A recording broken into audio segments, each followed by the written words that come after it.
16 желтоқсан күні тәуелсіздік күніне орай Арай Сити Молл сауда орталығында мерекелік концерт өтті.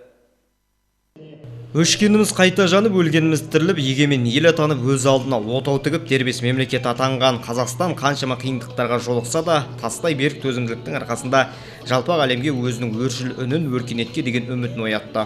Ата-бабаларымызда мұра болып қалған ұлан-ғайыр атамекен жеріміз, отарлық жоя алмаған тіліміз, мәдениетіміз тек қана қазақтың рухының күштілігімен сақталды. Жастар ресурстық орталығы ұйымдастырған іс-шарада өңір мен қаланың дамуына үлес қосқан әлеуметтік белсенді жастарға алғыс хаттар табыс етілді. Іс-шараның мақсаты жастардың елге деген мақтаныш сезімін ояту.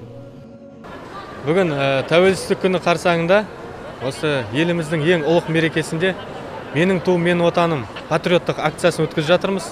Бұл акцияның негізгі мақсаты мемлекеттік рәміздерімізді және де қазақтың бойындағы осы әрбір ұлттық құндылықтарды дәріптеу болып табылады.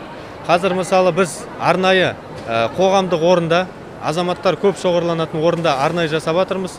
Бұл жастардың және де қоғам өкілдерінің патриоттық сезімін жандандыру және әрмен қарай осы елімізге еңбек етуге әрбір азаматтарды адалдықпен шақырамыз.